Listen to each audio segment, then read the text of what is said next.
सचिन मलिक जो इनके अधिवक्ता हैं और राव राघवेंद्र सिंह जो इनके महासचिव हैं, उन्होंने कल प्रेस कॉन्फ्रेंस की थी और इन्होंने बहुत सारे आरोप लगाए, प्रति आरोप लगाए।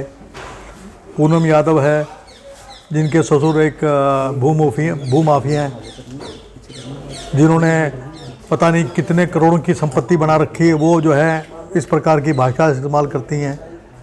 शशि बाला है जिसका पति जो है किसकी वजह से नौकरी में लगा वो जानता है। इसलिए मैं उनकी बातों में ना जाकर मैं ये कहना चाहता हूँ कि 1928 के अंदर ये पट्टानामा लिखा गया था। एक तो ये बात है, एक 1935 की को बात करता है, जो रजिस्ट्री में इन्होंने लिखा है 1965।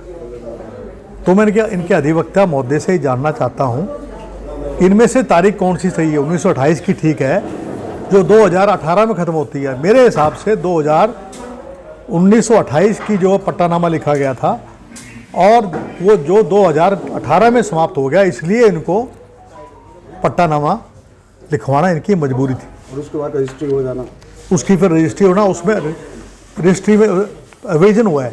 मैं भूल जाऊँ बात, जो मैं आपसे बात कह रहा हूँ कि ये जो मामला है, जो अहिर एजुकेशन बोर्ड था, उससे पहले ब्रेन जुबली स्कूल था, उसके बाद अहिर एजुकेशन बोर्ड के अहिर स्कूल चला, अहिर कॉलेज बना।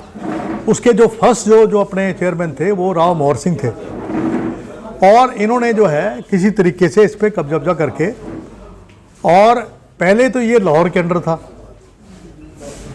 फिर आपके जब से देश की आज़ादी से पहले, उसके बाद पंजाब यूनिवर्सिटी के अंडर आ गया अहिर कॉलेज। जब ये हरियाणा बना तो कुरुक्षेत्र यूनिवर्सिटी के अंडर आ गया।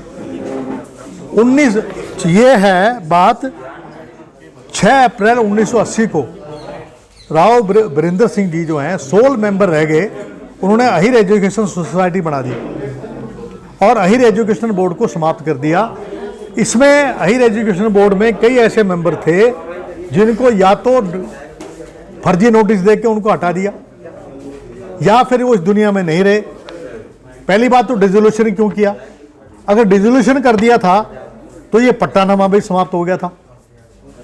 आयू खान है जिनका 1939 के अंदर उन्होंने बाकायदा जो है अपने फैसले में ये दिया है कि इसके जो वारिस हैं कोई भी नहीं है मक्खन लाल जी के।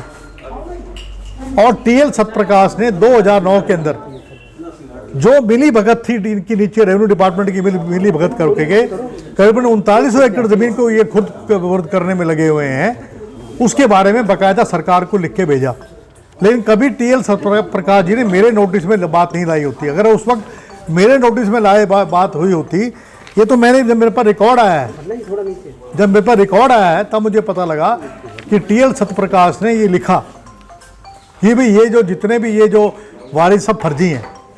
आप देखो आश्रम के अंदर जो है हमारी बेटियां पढ़ती थी, वो कॉलेज बंद कर दिया, अहिर स्कूल बंद करके उसको आरबीएस बना दिया।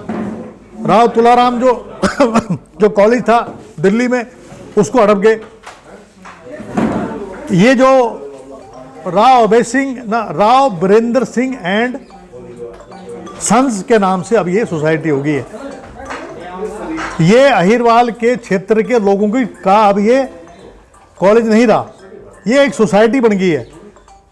तो उसमें तो अब इसमें सोसाइटी में जिसको मेंबर बनाना चाहें इसको बनाएं, नहीं बनाए आप इनको आप जबरदस्ती नहीं कर सकते आप।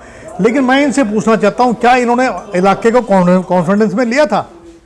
क्या जिस जनता ने इसमें कमरे बनवाए थे, जिसकी कड़ी मेहनत से ये कमरे बने थे, और ये जो है समाज का जो कॉलेज था इन्होंने निजी प्रॉपर्टी बना के कर लिया है, तो इसके खिलाफ हम आंदोलन चलाएंगे और हम लोग कोशिश करेंगे कि ये लोग जो हैं सरकार के, इन्होंने टैक्स एवेजन किया है 1000 करोड़ कम से कम। जो रजिस्ट्री कराई है इनको कराने की जरूरत क्या थी? अगर 1965 में अगर जो इनके रजिस्ट्री में 1965 लिखा हुआ है, फिर तो इनको रजिस्ट्रेशन कराने की जरूरत ही नहीं थी। एक्चुअली क्या है कि 2018 में पट्टानामा समाप्त हो गया, इसलिए इन्होंने जो है टैक्स एवेजन किया। एक ऐतिहासिक काम किया है श्रीमती सोनिया गांधी जी, राहुल गांधी जी ने जो एक दलित के बेटे को एक वहाँ का मुख्यमंत्री बनाया है और 2 डिप्टी सीएम बनाए हैं, ठीक है, सिद्धू को अध्यक्ष बनाया है, अच्छा कॉम्बिनेशन बनाया है और हमारी सरकार वहाँ बनेगी। कैप्टन साहब, राव इंद्रजीत सिंह अभी तक सामने नहीं आए हैं, दूसरे लोग बयानबाजी कर रहे हैं, क्या मानते हैं? अरे भाई शेर बने ना, बाहर क्यों निकलते? अगर शेर है तो सामने आके अपने बात करें, हैं? दम चाहिए बोलने के लिए भाई। तो जो ये शोर मच रहा है, ये शोर बन के रह जाएगा या इस पर कुछ होगा? नहीं, हम इसको चैन से नहीं बैठने देंगे, हम लोग आंदोलन चलाएंगे इस मामले में। हाँ ठीक। और 27 तारीख को जो किसानों का जो आंदोलन हो रहा है उसमें मैं अपने सभी साथियों को कहूँगा कि बढ़ चढ़ के भाग लेंगे, उसमें हम लोग भी भाग लेंगे।